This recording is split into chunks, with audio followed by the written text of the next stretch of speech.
Good morning students.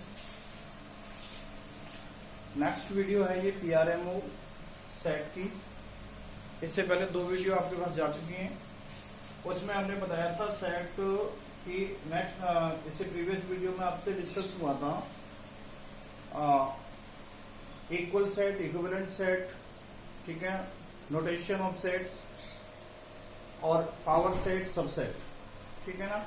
तो ये सब डिस्कस हो चुके हैं। आज आपके सामने जो डिस्कस होने वाले पॉइंट्स हैं वो है universal set, Venn diagram, operation on sets. और ऑपरेशन ऑन सेट्स में क्या आने वाला है? Union of sets, intersection of sets, difference of sets, disjoint sets, complement of a set. ठीक है बच्चों। तो देखिए यूनिवर्सल सेट क्या होता है। यूनिवर्सल सेट होता है number one universal set. Universal set इसको हम कैपिटल यू से डिनोट करते हैं। जो कैपिटल यू होता है वो भी बोल्ड, ठीक है ना, बोल्ड होता है। कैपिटल लेटर यू से डिनोट किया जाता है यूनिवर्सल सेट को। तो देखो यूनिवर्सल सेट का मतलब होता है कि अंडर कंसिडरेशन हमारे पास जितने भी सेट हैं, अंडर कंसिडरेशन अब कंसीडर कर रखे हमने, मान लीजिए कि 3-4 सेट हमने कंसीडर किए हुए हैं, तो उनका एक सेट बनाना है और वो ऐसा सेट होना चाहिए जिसमें कि जो अंडर कंसिडरेशन हमारे पास सेट है उनके सारे एलिमेंट उस सेट में मौजूद हैं, ठीक है। उसको हम यूनिवर्सल सेट कहते हैं। जैसे मान लीजिए कि ए सेट है हमारे पास जिसमें एलिमेंट है 1,3। This is a set A of elements 1,3। B set है मेरे पास 2,3,5, ये बी सेट हो गया। एक सी सेट है मेरे पास, ठीक है ना, 1,2,3,4,5,8। और एक डी सेट है जिसमें एलिमेंट है 5,7,9,10, ठीक है ना। तो देखिए अंडर कंसिडरेशन हमारे पास मान लीजिए 4 सेट हैं। अब मुझे क्या करना है कि इसका यूनिवर्सल सेट तैयार करना है।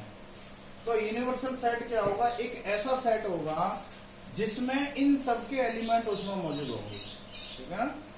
इन सारे सेट जितने भी हमारे पास हैं सेट, इनके सारे एलिमेंट उसमें मौजूद होंगे, तो उसको हम क्या कहेंगे? Universal set. जैसे इसका यूनिवर्सल सेट क्या बनेगा? इसका बनेगा, देखो सारे आने चाहिए। देखो 1 है तो 1 इसमें भी है, इसमें भी है, तो मुझे एक ही बार काउंट करना है, एक ही बार लेना है। 2 भी है, ठीक है, 3 भी है, 4 भी है, 5 है, 6 है कि नहीं है? 6 तो नहीं दिखाई दे रहा। 6, 7 भी नहीं है, 8 है, 9 है, 10 है, ठीक है ना। तो ये हमारे पास क्या बन गया? ये एक ऐसा यूनिवर्सल सेट बन गया जो कि इसके सारे एलिमेंट को ये कंटेन करता है, ठीक है। तो इसको कहते हैं यूनिवर्सल सेट। इसके भी सारे एलिमेंट इसमें हैं, इसके भी इसमें हैं, इसके भी सारे एलिमेंट इसमें हैं और इसके भी इसमें हैं। तो सारे एलिमेंट इसके इसमें हैं, तो इसको कहते हैं यूनिवर्सल सेट। अच्छा, इनके सारे तो होने चाहिए इसके अंदर, सारे के सारे एलिमेंट इनके, ये जितने भी सेट हमारे पास अंडर कंसिडरेशन है, इनके सारे एलिमेंट इसमें मौजूद होने चाहिए, लेकिन एक्स्ट्रा एलिमेंट भी हो सकते हैं, तो उससे हमारे पास, ठीक है ना, तो वो रहेगा यूनिवर्सल सेट ही। मान लीजिए कि इसमें 6 नहीं था कहीं भी, तो मैं इसमें 6 भी ऐड कर दूं, ठीक है ना, तो ये भी हमारे पास यूनिवर्सल सेट हो जाएगा, कोई दिक्कत नहीं है। लेकिन एक्स्ट्रा हो सकते हैं, लेकिन ये सारे जरूर होने चाहिए, ठीक है ना। एक्स्ट्रा कोई भी हो सकता है, कोई प्रॉब्लम नहीं है, लेकिन इसके ये सारे एलिमेंट इसके अंदर जरूर होने चाहिए, तो उसको क्या कहते हैं हम? यूनिवर्सल सेट, ठीक है बच्चों। तो ये यूनिवर्सल सेट आपको समझ आ चुका होगा। ये हो गया यूनिवर्सल सेट। अच्छा, अब इसके आगे आता है यूनिवर्सल सेट के आगे वेन डायग्राम। वेन डायग्राम का बहुत ही रोल है यहाँ पे। वेन डायग्राम क्या होते हैं? वेन डायग्राम सेट के अंदर वेन डायग्राम का बहुत बड़ा रोल होता है, ठीक है ना। सेट के अंदर वेन डायग्राम का बहुत बड़ा रोल होता है, क्योंकि सेट्स के क्वेश्चंस वेन डायग्राम का यूज करके भी सॉल्व किए जा सकते हैं। तो ध्यान रखना, कोई भी सेट है तो यहाँ पर हम क्या करते हैं, एक डायग्राम बनाते हैं। तो सेट्स के लिए हम डायग्राम बनाते हैं सर्कल, ठीक है ना, इस तरीके का सर्कल बना देंगे या कोई एलिप्स बना देंगे ऐसा। तो इस टाइप के हम डायग्राम बनाते हैं सेट्स के लिए। अच्छा, यूनिवर्सल सेट के लिए हम बनाते हैं, यूनिवर्सल सेट के लिए हम जो यूनिवर्सल सेट अभी जो आपको बताया था, इसके लिए हम एक रेक्टेंगल का यूज करते हैं, ठीक है ना। यहाँ पर रेक्टेंगल बनाते हैं, यहाँ पर हम या तो सर्कल बना देंगे या फिर एलिप्स बना देंगे, ठीक है ना, इलिप्टिकल ऐसा, ठीक है ना, या ऐसा भी बना सकते हैं। और यहाँ पर रेक्टेंगल, ये हो जाएगा रेक्टेंगल। तो ध्यान रखना है कि वेन डायग्राम सेट के लिए तो सर्कल और एलिप्स का यूज होता है, और यूनिवर्सल सेट के लिए रेक्टेंगल का यूज करते हैं, ठीक है ना। कभी भी हमें कोई दो सेट बनाने हैं तो हम इस तरीके का सर्कल बना देंगे या एलिप्स बना देंगे, और यूनिवर्सल सेट के लिए हम रेक्टेंगल का यूज करेंगे, ठीक है ना। तो ये वेन डायग्राम है, इसमें आप देखो कैसे सॉल्व करते हैं इसको, और कैसे हम इसका यूज करेंगे वेन डायग्राम का। जैसे मान लीजिए कि ए सेट है मेरे पास, आपको गिवन है, ठीक है ना। एग्जांपल दे देते हैं, एक एग्जांपल है, ए सेट है जिसमें 1 3 4 5, और बी सेट हमारे पास दे रखा है 3 4 6 8 9, ठीक है ना। और यूनिवर्सल सेट गिवन है, यूनिवर्सल सेट गिवन है 1 2 3 4 5 6 7 8 9 10, ये मान लो यूनिवर्सल सेट गिवन है आपके लिए। तो ए सेट है 1 3 4 5, बी सेट है 3 4 6 8 9, और यूनिवर्सल सेट है 1 2 3 4 5 6 7 8 9 10। अब इस सिस्टम को आपको किससे रिप्रेजेंट करना है, वेन डायग्राम से, ठीक है ना। वेन डायग्राम से रिप्रेजेंट करना है आपको इसको। तो देखिए वेन डायग्राम से कैसे रिप्रेजेंट करेंगे इस सेट को। देखिए वेन डायग्राम से रिप्रेजेंट करने का तरीका है कि सबसे पहले हम बनाते हैं यूनिवर्सल सेट, और यूनिवर्सल सेट के लिए हम क्या यूज करते हैं, रेक्टेंगल। तो देखिए रेक्टेंगल हमने यूज किया, यहाँ पे ये हमने रेक्टेंगल यूज किया, और यहाँ लिख देंगे कॉर्नर में यूनिवर्सल सेट। इसका मतलब ये है कि ये रेक्टेंगल किसका है, ये जो सेट बना हुआ है वो क्या है, यूनिवर्सल सेट है, रेक्टेंगल बना दिया। अब हमारे पास दो सेट है यहाँ पर, ए और बी, ठीक है ना, ए और बी दो सेट हैं। तो मैंने क्या किया कि ए एक सेट मैंने बताया था आपको कि सेट के लिए हम सर्कल का यूज करते हैं, और ए सेट हो गया, ये ए सेट हो गया मेरे पास, और एक बी सेट है। तो देखो बी सेट है, मुझे ये चेक करना है कि क्या ए और बी में कुछ एलिमेंट कॉमन है, क्या दोनों में आ रहे हैं, हाँ बिल्कुल आ रहे हैं। देखो 3 दोनों में है, 4 दोनों में है, ठीक है ना। दो एलिमेंट ऐसे हैं जो कि दोनों सेट के अंदर मौजूद हैं। तो हमने क्या करना है कि ये जो ना जॉइंट सेट कहलाएंगे, जैसे कि अभी पढ़ाएंगे आपको। तो ये जॉइंट सेट है, तो ऐसे करके ये दूसरा सेट बन जाएगा, ठीक है ना, ये बी सेट हो गया। तो अब देखो पहले तो ये जो प्लेस है ना, ये हमारा कॉमन प्लेस है जो दोनों में आ रहा है, जो दोनों का कॉमन है, ये वाला पार्ट, ठीक है। ए और बी का ये पूरा कॉमन पार्ट है। तो कॉमन में देखो क्या क्या आ रहा है, 3 4, यहाँ 3 4 है, तो 3 4 तो यहाँ आ जाएंगे, 3 4 तो इसमें आ गई, ठीक है ना। तो देखो वो ए का भी पार्ट हो गया, और ये बी का भी पार्ट है, मतलब बी में भी है 3 4 और ए में भी है, ठीक है ना। इस तरीके से मैंने 3 4 लिख दिया। आप देखो 3 4 को हटा दिया तो 1 5 बचा, तो 1 5 मैं यहाँ लिखूंगा, 1 5 कहीं भी लिख सकते हैं। तो देखो ये ए सेट कंप्लीट हो गया। ए सेट में क्या क्या हो गया, 1 3 4 5, ठीक है ना। अब देखिए बी सेट में क्या है हमारे पास, बी सेट में 3 4 6 8 9, 3 4 ऑलरेडी आ चुका है, 3 4 ऑलरेडी आ चुका है, 6 8 9 आना है, तो 6 8 9 ये मैंने यहाँ लिखना है, ठीक है ना। तो इस तरीके से हमारे पास ये सेट को फिलअप कर दिया हमने, यहाँ पर ए और बी फिलअप हो गए। अब देखिए 1 मेरे पास आ चुका है। देखो यूनिवर्सल सेट के अंदर 1 से 10 तक भी रहने चाहिए। तो देखो 1 मेरे पास आ चुका है, 2 मेरे पास नहीं आया है, तो 2 अब सेट में तो है नहीं, इन दोनों में तो बाहर रहेगा, तो 2 यहाँ कहीं रहेगा, बाहर कहीं भी लिख सकते हैं। 2 3 आ चुका है, 4 आ चुका, 5 आ चुका, ठीक है ना, 6 भी आ चुका है, और 7 नहीं आया, तो 7 जो है ना यहाँ पे कहीं भी लिख देंगे बाहर, 7 8 आ चुका है, 9 आ चुका है, 10 नहीं आया, तो 10 को हम कहीं भी लिख देंगे। तो इस तरीके से इसको अगर हम वेन डायग्राम से रिप्रेजेंट करें इस सिचुएशन को, तो ये हमारे पास सिचुएशन ये होगी। ठीक है ना बच्चों, तो ये वेन डायग्राम को समझने का ये तरीका हो गया आपका, और इस तरीके से आपको यूज करना है वेन डायग्राम। ठीक है ना। अच्छा, इसमें आप देखिए ऑपरेशन ऑन सेट्स। अब ऑपरेशन ऑन सेट्स में क्या है, operation on sets, operation on sets,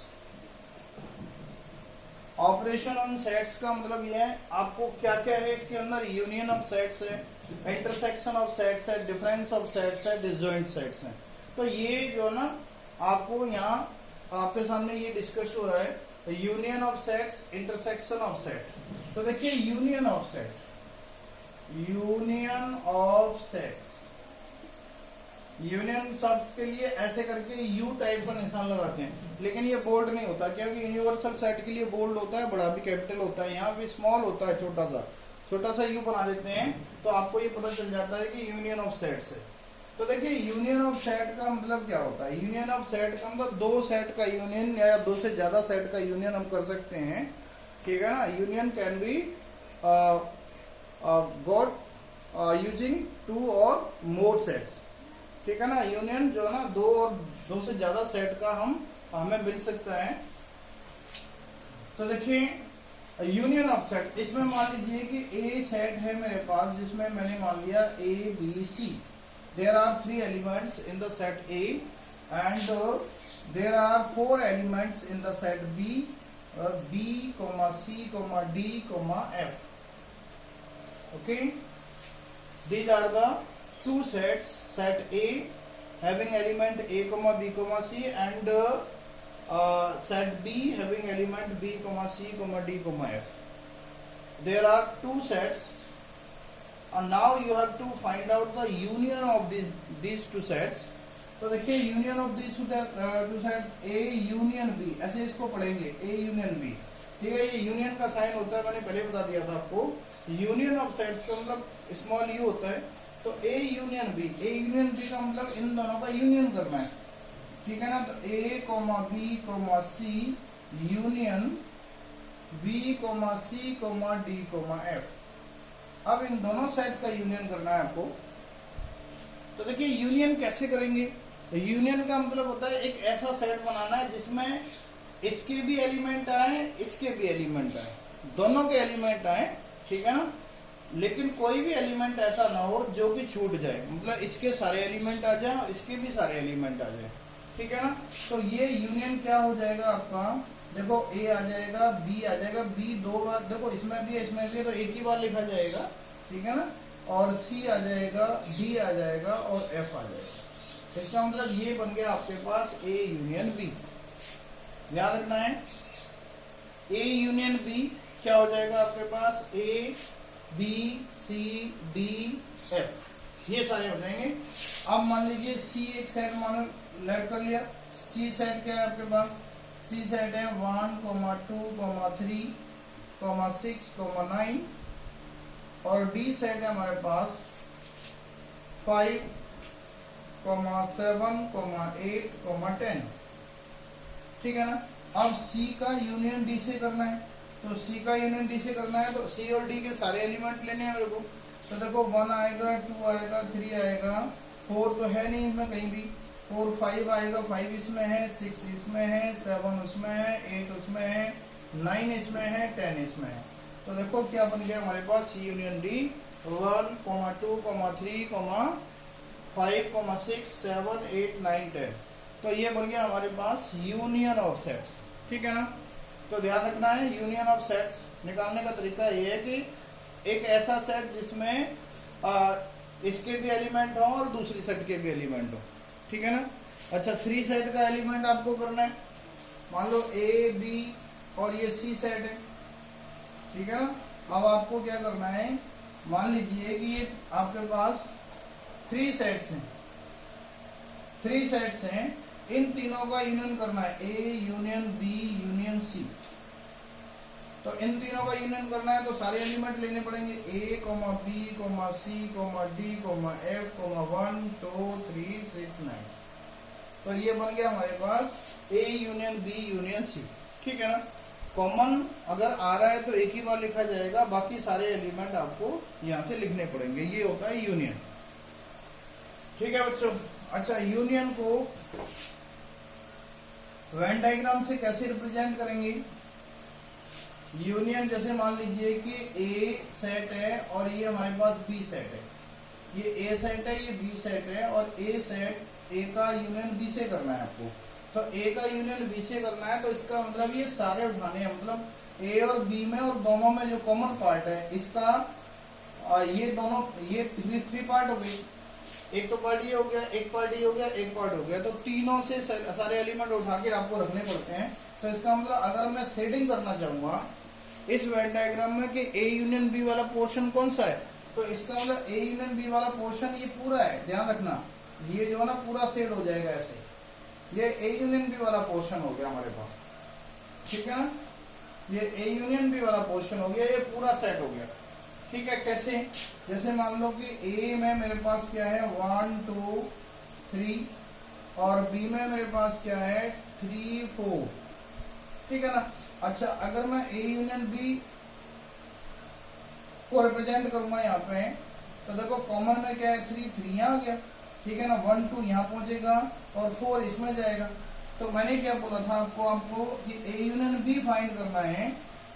जब हमें A यूनियन B फाइंड करना है तो देखो ये मैंने क्या सेट किया था, पूरा सेट किया था सारा। तो यहाँ सारा सेट करने का मतलब सारे एलिमेंट उठाने हैं। तो क्या क्या लेना, 1 लेना है, 2 लेना है, 3 लेना है और 4 लेना है। सारे लेने हैं, जो तीनों पार्ट में जो एलिमेंट है वो सारे लेने हैं। देखो A यूनियन B आ गया मेरे पास। ठीक है। A यूनियन B का मतलब 1 आया, 2 आया, 3 एक ही बार आएगा, 4 आएगा। तो A यूनियन B हो गया मेरे पास। ठीक है बच्चों। अच्छा, यूनियन की कंडीशन आपको ध्यान रखनी है। यूनियन की कंडीशन, अगर A का यूनियन आप यूनिवर्सल सेट से करेंगे तो यूनिवर्सल सेट आता है। कुछ प्रॉपर्टीज हैं इसकी, ध्यान रखनी है। ठीक है ना।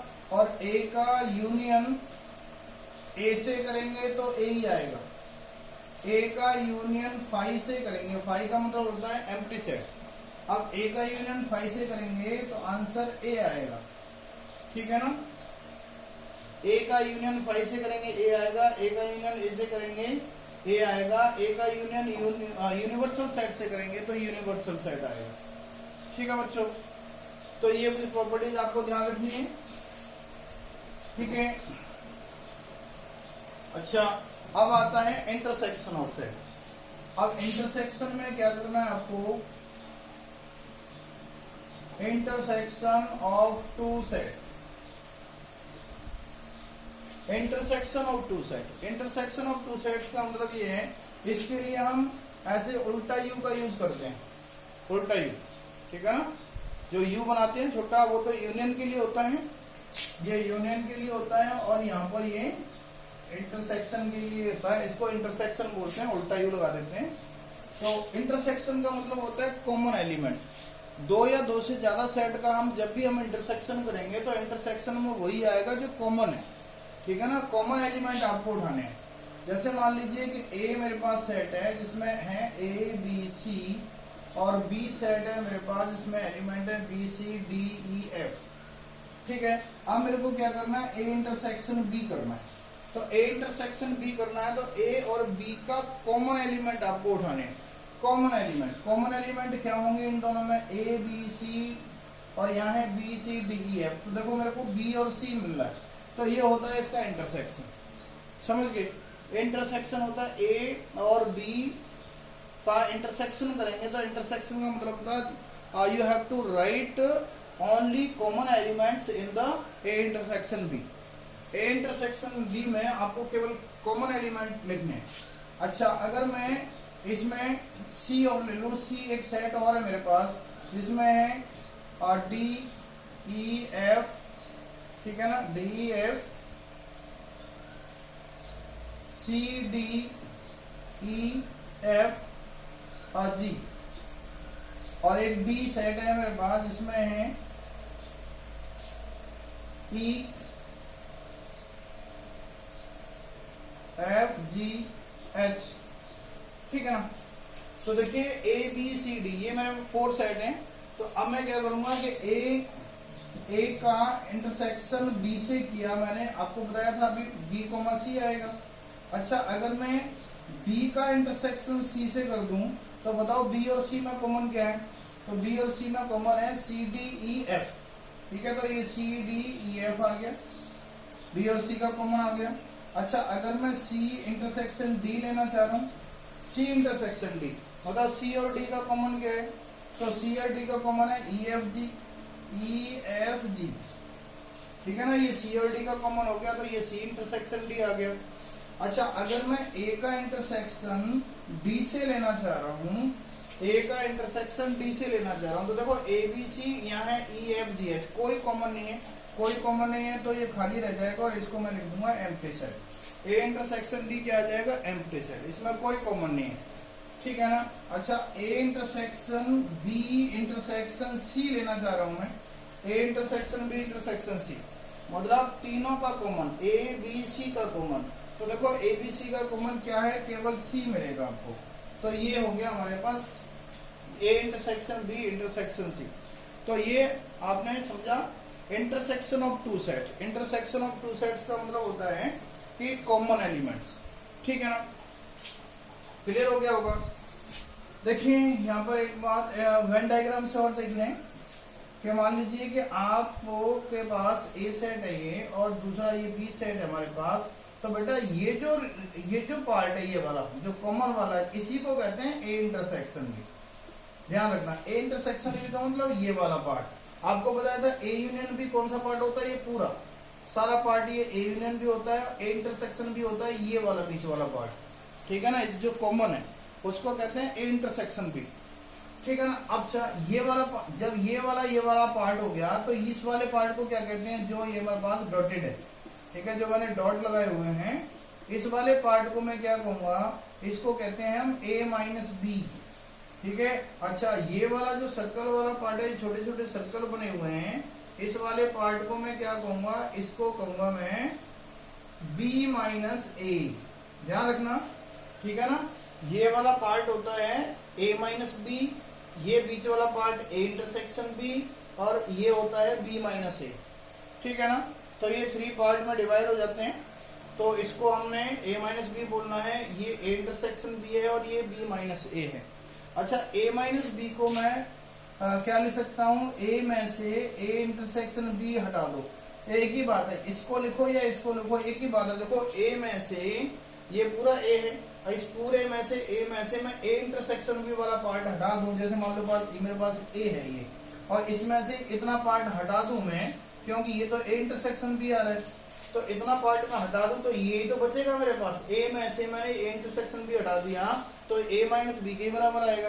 तो इसलिए इस पार्ट को मैं a माइनस बी बोलूंगा या फिर a minus A intersection b। ऐसे ही इस वाले पार्ट को मैं b minus A intersection b भी बोल सकता हूँ, एक ही बात है। चाहे तो आप b माइनस ए लिखो, चाहे b minus A intersection b लिखो, चाहे आप a माइनस बी लिखो या फिर a minus A intersection b लिखिए। अच्छा इसको मैं ऐसे भी लिख सकता हूँ कि a इंटरसेक्शन b, चलो इसको बाद में बताएंगे, ठीक है ना। ये इतना आपको ध्यान रखना है। तो ये हो गया हमारे पास क्या? यूनियन ऑफ सेट्स आ चुका आपके पास समझ में। इंटरसेक्शन ऑफ सेट्स आ गया। इंटरसेक्शन ऑफ सेट का मतलब क्या होता है? क्या होता है इंटरसेक्शन ऑफ सेट का मतलब?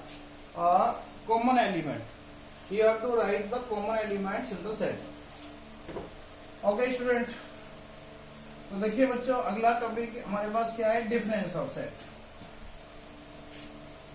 और डिफरेंस ऑफ सेट और डिफरेंस ऑफ सेट्स। अब डिफरेंस ऑफ सेट्स में आपको क्या करना है? डिफरेंस निकालना है। डिफरेंस का मतलब a माइनस बी, ठीक है ना। 2 सेट है मान लीजिए, तो a माइनस बी करना है आपको, a माइनस बी फाइंड करना है, ठीक है ना। जैसे मान लीजिए कि ये 2 सेट हैं, अब 2 सेट है, ये a सेट है, ये b सेट है, ठीक है ना। तो आपको ये वाला पोर्शन फाइंड करना है, अभी आपको बताया था, ठीक है ना। ये वाला पोर्शन क्या होता है? a minus B. कभी आपसे ये b माइनस ए भी पूछ लेगा, ठीक है ना। ये वाला पोर्शन पूछ लेगा आपसे, ये होता है b माइनस ए, तो कोई भी फाइंड करवा सकता है, या तो a माइनस बी निकालो, या b माइनस ए निकालो, या c माइनस ए निकालो, या d माइनस बी निकालो, ठीक है ना। तो ये होता है डिफरेंस ऑफ सेट। तो देखिए डिफरेंस ऑफ सेट्स में क्या करना होता है और कैसे इसका यूज करते हैं। मान लीजिए एग्जांपल से क्लियर होगा। एग्जांपल ए सेट है आपके पास 1 2 3 4 9 10 और बी सेट है मेरे पास 3 4 7 9 11, ठीक है ना। तो देखो ए सेट है और बी सेट है, दो सेट आपको दे रखे हैं, आपको निकालना है डिफरेंस ऑफ सेट, मतलब ए में से बी हटाना है। तो ए सेट क्या है मेरे पास 1 2 3 4 9 10 और माइनस 3 4 7 9 11, ठीक है ना। 1 2 3 4 9 10 और ये है 3 4 7 9 11। अब देखो माइनस कैसे करते हैं, सब्ट्रैक्ट कैसे करते हैं, डिफरेंस कैसे निकालते हैं, वो ध्यान रखना है आपको। तो चेक करेंगे कि इन दोनों में कॉमन क्या है, ठीक है ना। इन दोनों सेट्स में क्या कॉमन है। तो देखिए 3 1 2 तो है नहीं कॉमन, 3 कॉमन है, बिल्कुल है 3 कॉमन है, ठीक है ना। 4 कॉमन है, बिल्कुल 4 कॉमन भी है, ठीक है ना। बाकी 9 10 9 कॉमन है, बिल्कुल है, 9 भी है। बाकी और कोई कॉमन यहाँ से नहीं आ रहा है, ठीक है ना। और कोई कॉमन नहीं है। देखो 3 4 9 कॉमन है, तो देखो 3 4 9 कॉमन है। तो कहने का मतलब यह है कि जब आप a माइनस बी सब्ट्रैक्ट करेंगे या डिफरेंस निकालेंगे, a में से b माइनस करेंगे, तो केवल कॉमन एलिमेंट को हटा देना है इसमें से, ठीक है। तो ये आंसर आ जाएगा 1 2 10, ठीक है ना। इससे हमें कोई मतलब नहीं है 11 से और 7 से, ठीक है ना। हमें क्या करना है कि अगर a में से b हटाना है तो a और b के जो कॉमन एलिमेंट है वो a में से हटा देने हैं, ठीक है। तो उसको कहते हैं a माइनस बी। अच्छा अगर b माइनस ए फाइंड करना है आपको, b माइनस ए करना है, तो देखो b में से a हटाना है, डिफरेंस निकालना है, b में से a को माइनस करना है, तो b में से वो एलिमेंट माइनस करेंगे जो कि a में कॉमन है, ठीक है, a के साथ कॉमन है। तो क्या क्या कॉमन है 3 4 9, क्योंकि दोनों में 3 4 9 कॉमन है, तो आंसर क्या बचेगा 7 और 11, ठीक है ना। तो ये b माइनस ए आ जाएगा आपके पास, ठीक है बच्चों। a माइनस बी समझ में आ गया होगा। कॉमन एलिमेंट हटाने हैं, देखो कॉमन एलिमेंट a से हटाने हैं, यहाँ कॉमन एलिमेंट b से हटाने हैं, क्योंकि b पहले है a बाद में। तो b माइनस ए करना है तो कॉमन एलिमेंट b में से हटाने हैं, जो बचेंगे आपका आंसर हो जाएगा। a माइनस बी निकालना है तो कॉमन एलिमेंट a में से हटाने हैं, जो बचेगा वो आपका आंसर होगा। तो ये होता है आपका डिफरेंस ऑफ सेट, ठीक है बच्चों। और डिफरेंस ऑफ सेट्स, अच्छा इसमें एक बात और आती है, symmetric difference of sets, symmetric और डिफरेंस ऑफ टू सेट्स, एक टॉपिक है symmetric difference of two sets, और एक है डिसजॉइंट सेट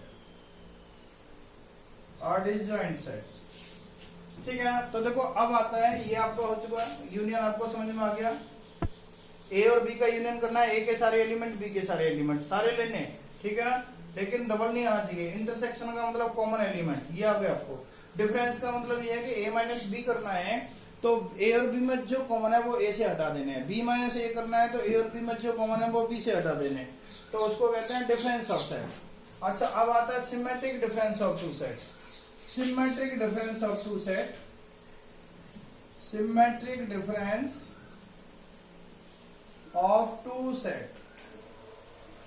अब देखिए symmetric difference of two sets का मतलब होता है कि इसको हम ऐसे डेल्टा से यूज करते हैं। देखो ए डेल्टा बी ऐसे ट्राइंगल बनाते हैं, इसका मतलब होता है A symmetric difference of B, ठीक है ना। और इसका फॉर्मूला होता है A minus B union B minus ए।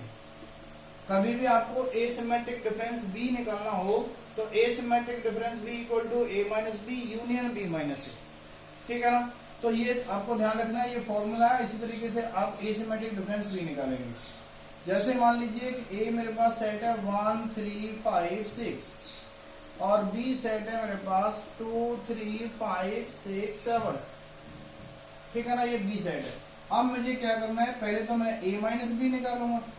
अब ए माइनस बी निकालूंगा बेटा तो ए और बी का डिफरेंस निकालना है, तो a माइनस बी निकालूंगा, तो a और b में पहले जो कॉमन है उसको a में से हटा देने, तो 1 3 5 6 1 3 5 6, देखो 3 5 6 3 5 6, दोनों तीनों कॉमन है, 3 एलिमेंट कॉमन है, तो तीनों एलिमेंट यहाँ से हट जाएंगे, तो क्या बचेगा मेरे पास 1 बचेगा, ठीक है ना। a minus B, a minus b minus करना है, तो देखो 3 5 6 हटा दिया, 1 बच गया, a माइनस b क्या हो गया 1 हो गया।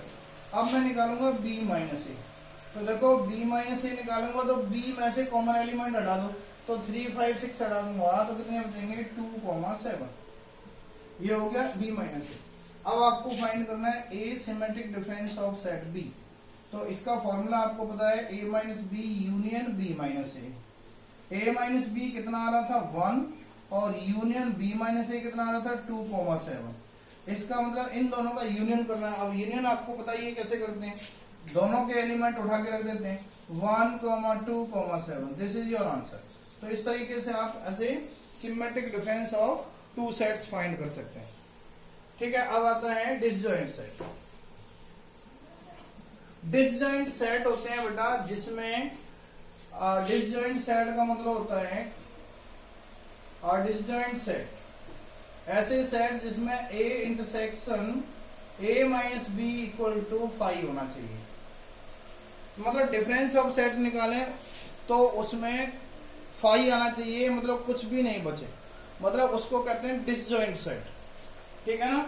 डिसजॉइंट सेट से होते हैं, और एक होता है जॉइंट सेट। जॉइंट सेट का मतलब भी समझ रहे होगे आप कि दोनों में कोई ना कोई कॉमन हो, मतलब a माइनस बी करें या b माइनस ए करें तो वो 5 नहीं आएगा, ठीक है ना। तो डिसजॉइंट सेट का मतलब a में से b माइनस करें 5 आएगा।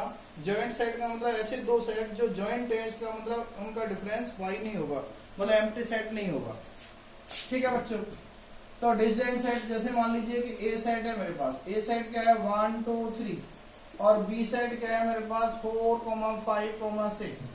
तो आप ये देख रहे हो कि a और b में कोई कॉमन है क्या? a और b में कुछ एलिमेंट कॉमन है? बिल्कुल नहीं है। मतलब a में से b माइनस करूंगा 5 बचेगा, या b में से a माइनस करूंगा तब भी 5 बचेगा। तो कहने का मतलब a और b कैसे हो गए? डिसजॉइंट सेट हो गए। इनको कहते हैं डिसजॉइंट। जॉइंट नहीं है ये, क्योंकि कॉमन एलिमेंट नहीं है तो जॉइंट नहीं है, ठीक है ना। वेन डायग्राम कैसे बनाएंगे? ये बिल्कुल अलग बनेगा, ये ए सेट है ये बी सेट है, जॉइंट नहीं होंगे क्योंकि जॉइंट सेट ही नहीं है। जॉइंट सेट जब बनाते हैं हम जब दोनों में कोई ना कोई एलिमेंट कॉमन होता है, एटलीस्ट वन एलिमेंट कॉमन होगा तो हम दोनों को जॉइंट कर देंगे, ठीक है ना। और यहाँ पर ये दोनों क्या है? कोई भी एलिमेंट कॉमन नहीं है। तो इस तरीके से यहाँ जो सेट बनेंगे, जो वेन डायग्राम बनेंगे, दोनों सेपरेट बनेंगे क्योंकि जॉइंट ही नहीं है, ठीक है। तो एक एलिमेंट लिख देंगे 1 2 3 और यहाँ लिख देंगे 4 5 6, ठीक है। तो ये जॉइंट सेट नहीं है, ये डिसजॉइंट सेट का एग्जाम्पल हो गया। इस तरीके से ये डिसजॉइंट सेट बनते हैं, ठीक है बच्चों। तो ये आपको समझ में आ चुका होगा। अच्छा, अगर मैं इसमें 3 4 ले लेता, जैसे मान लो इसमें 4 भी ले लेता, ठीक है, तो ये बन जाते फिर जॉइंट सेट। अब जॉइंट सेट बनते हैं तो इस तरीके से मैं इसका वेन डायग्राम कैसे बनाता, फिर मैं जॉइंट लेता ऐसे करके, क्योंकि मुझे पता है कि एक element at least one element common है, तो 4 तो यहाँ आ जाएगा, 1 2 3 और ये 5 6 ऐसे करके, ठीक है। तो ये जॉइंट सेट बन गए। तो ये क्लियर हो गया होगा आपको, सिमेट्रिक डिफरेंस ऑफ सेट और डिसजॉइंट सेट और जॉइंट सेट, ठीक है बच्चों।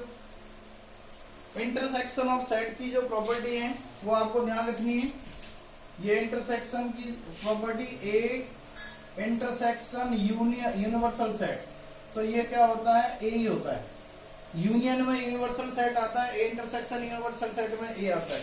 अच्छा, ए का इंटरसेक्शन ए से ए ही आता है, और ए का इंटरसेक्शन 5 से कर दिया जाए तो ये 5 आता है, ठीक है ना। तो ये इसकी इंटरसेक्शन की प्रॉपर्टी है, ठीक है बेटा। तो ये ध्यान रखना है। अब आता है complement of set. Complement of a set, complement of a set, complement of a set. तो देखो कॉम्प्लीमेंट ऑफ ए सेट क्या होता है? ये होता है, देखो कॉम्प्लीमेंट का मतलब होता है ए, जैसे डैश लगा देते हैं हम, डैश। इस डैश का मतलब होता है, इस डैश का मतलब होता है हमारे पास कॉम्प्लीमेंट, ठीक है ना। ये कॉम्प्लीमेंट का साइन है, डैश लग जाए तो आप समझ लेना ए कॉम्प्लीमेंट की बात कर रहे हैं, ठीक है। तो देखिए कैसे, और इसको और देखेंगे कॉम्प्लीमेंट कैसे फाइंड करते हैं। एक कॉम्प्लीमेंट के लिए यूनिवर्सल सेट आपका बहुत जरूरी है। जब तक कॉम्प्लीमेंट आप नहीं निकाल सकते जब तक आपको यूनिवर्सल सेट पता नहीं होगा, ठीक है ना। कॉम्प्लीमेंट सेट तभी आएगा जब यूनिवर्सल सेट दे रखा होगा। तो देखो सबसे पहले मैंने यूनिवर्सल सेट ले लिया। यूनिवर्सल सेट क्या है मेरे पास, ये है 1 2 3 4 5 अप टू 10 तक, ये मान लो यूनिवर्सल सेट है। अब यूनिवर्सल सेट है तो अब मेरे पास ए सेट क्या है, ए सेट है मेरे पास 2 4 6 8, ठीक है ना, 10। और बी सेट है मेरे पास मान लीजिए 1 3 5 7 9। सी सेट है मेरे पास 3 5 6 8 9, ठीक है ना। ये मेरे पास यूनिवर्सल सेट है ए बी सी। तो देखो अगर मेरे को ए कॉम्प्लीमेंट फाइंड करना है तो ए कॉम्प्लीमेंट का मतलब यूनिवर्सल में से ए हटाना है। ध्यान रख लेना, जिसका कॉम्प्लीमेंट आपको फाइंड करना है उसको यूनिवर्सल में से माइनस कर देना है। तो देखो यूनिवर्सल में से मैं माइनस करूंगा, देखो यूनिवर्सल सेट कहाँ है 1 से लेकर के 10 तक, ठीक है ना। यूनिवर्सल सेट क्या है 1 से लेकर के 10 तक। और ए सेट में क्या है 2 4 6 8 10, ये इवन नंबर है सारे। तो इसका मतलब ये है कि इवन नंबर यहाँ से हट जाएंगे यूनिवर्सल सेट से। तो यूनिवर्सल सेट से इवन नंबर हट जाएंगे तो क्या बचेंगे 1 3 5 7 9। तो ये बच गया आपका 1 3 5 7 9, और इसको कहेंगे हम ए कॉम्प्लीमेंट, ठीक है ना। A complement. ऐसे ही बी कॉम्प्लीमेंट निकालेंगे तो बी कॉम्प्लीमेंट कैसे निकालेंगे, अब यूनिवर्सल में से बी निकालेंगे, जिसका कॉम्प्लीमेंट निकालना है उसको यूनिवर्सल से माइनस करना है। अब यूनिवर्सल सेट क्या है मेरे पास 1 2 3 4 5 6 7 8 9 10, ये यूनिवर्सल सेट है। इसमें से बी हटाना है, बी क्या है 1 3 5 7 9, ठीक है ना। तो क्या बचेगा, देखो इन दोनों में जो कॉमन है 1 3 5 7 9 सारे कॉमन है, हट जाएंगे यहाँ से। तो क्या बचेगा 2 4 6 8 10, ठीक है ना, ये बच जाएगा, ठीक है ना। तो ये बी कॉम्प्लीमेंट आ गया। अब आपको सी कॉम्प्लीमेंट निकालना है। सी कॉम्प्लीमेंट निकालना है यूनिवर्सल में से सी हटा दो।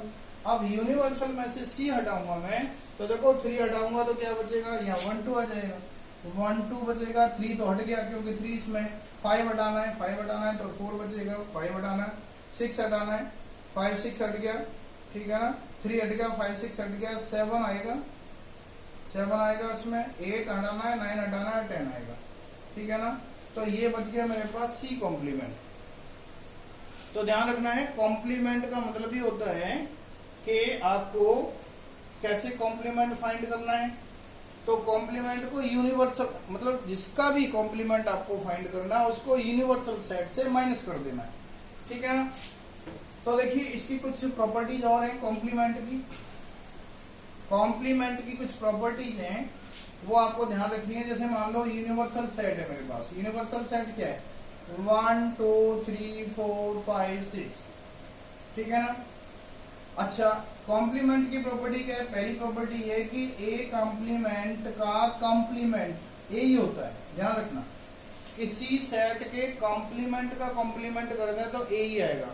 कैसे, जैसे मान लो यूनिवर्सल सेट ये है और ए सेट मेरे पास क्या है 2 3 5, ये मेरे पास ए सेट है।